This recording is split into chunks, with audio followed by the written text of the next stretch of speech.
On the Media is supported by IB English Language and Literature, presenting Bias in the Media, a new podcast informing listeners on the effect of bias and how it can be identified.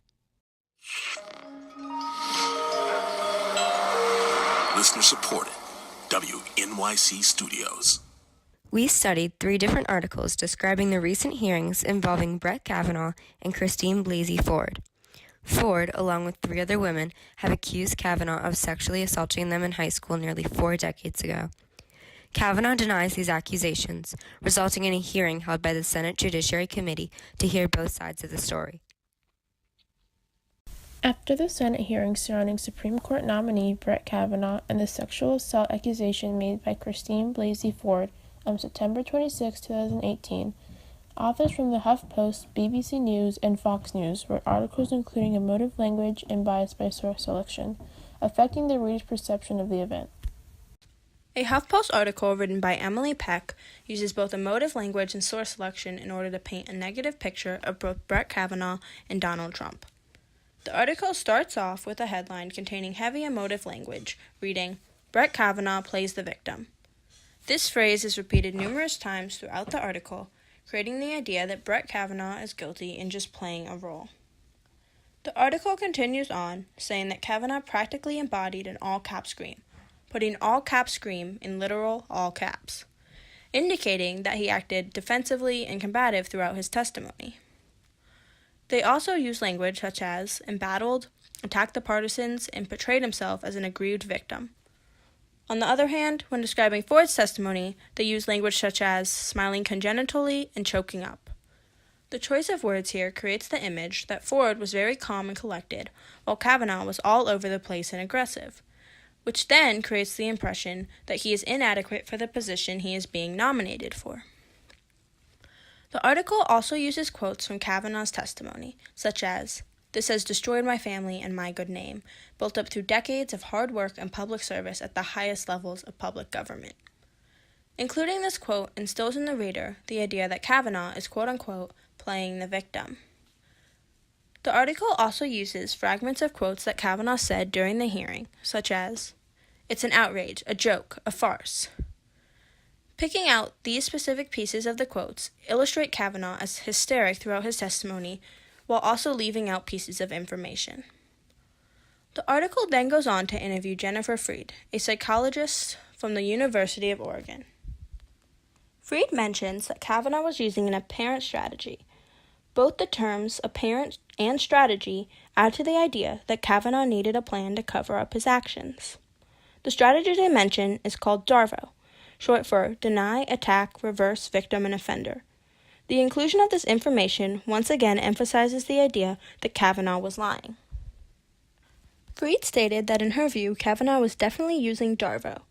An innocent man, unjustly accused but facing the job interview of his life, didn't have to react the way Kavanaugh did on Thursday afternoon, visibly angry and emotional, clearly feeling victimized.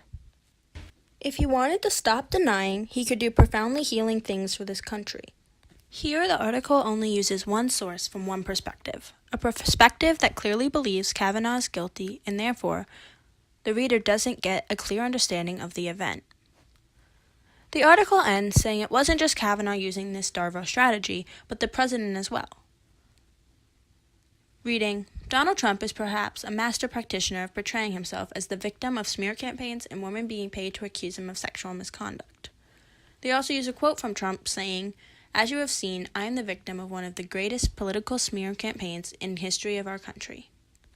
Both the emotive language used here, such as master practitioner and portraying, as well as the source selection, paint Trump as another person playing the victim.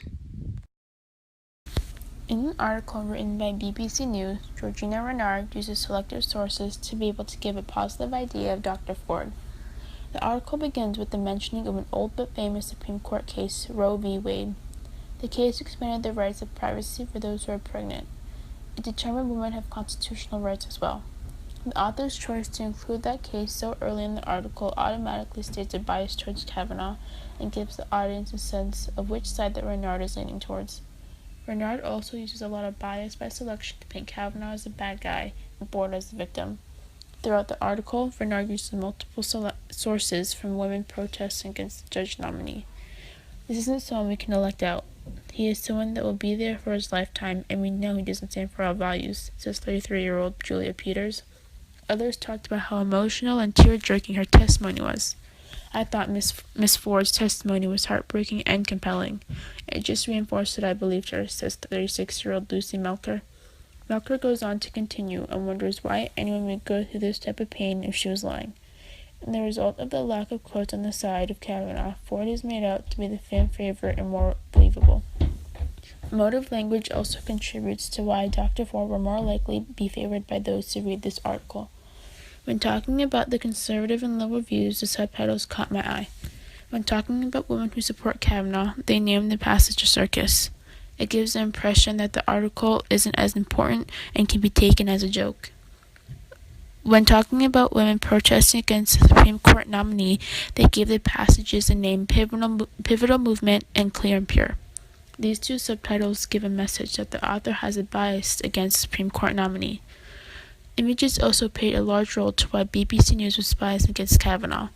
It caught my attention in that the front cover is Dr. Ford repeating the oath with her right hand being raised.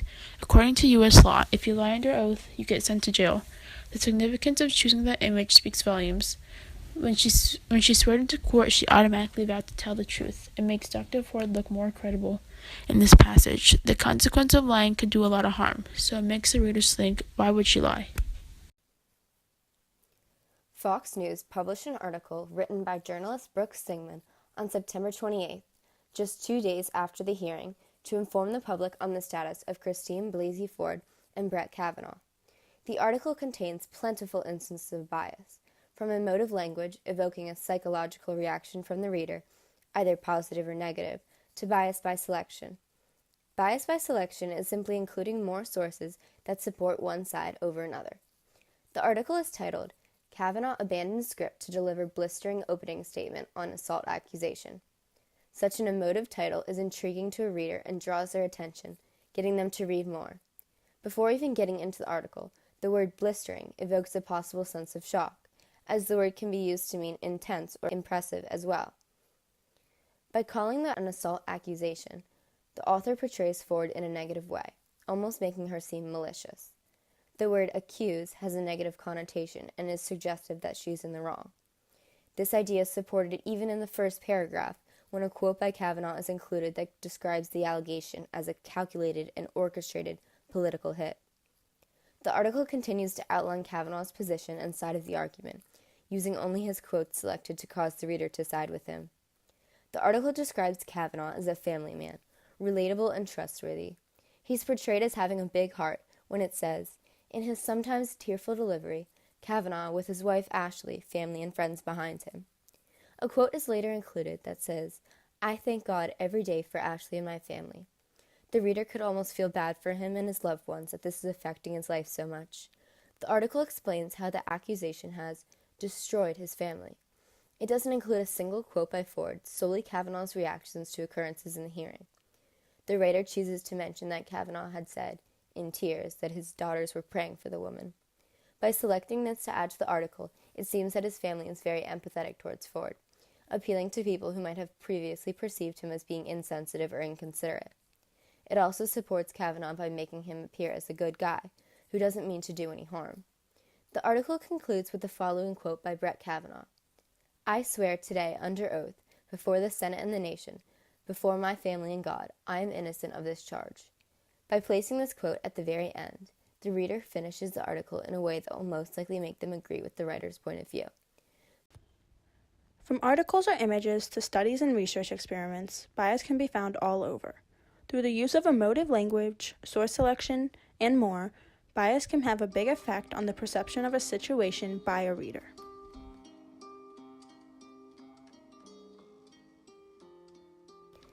That's it for this week's show, On the Media, produced by Emma Fairbanks Lee, Hanna Teshome, and Lilah Meekins.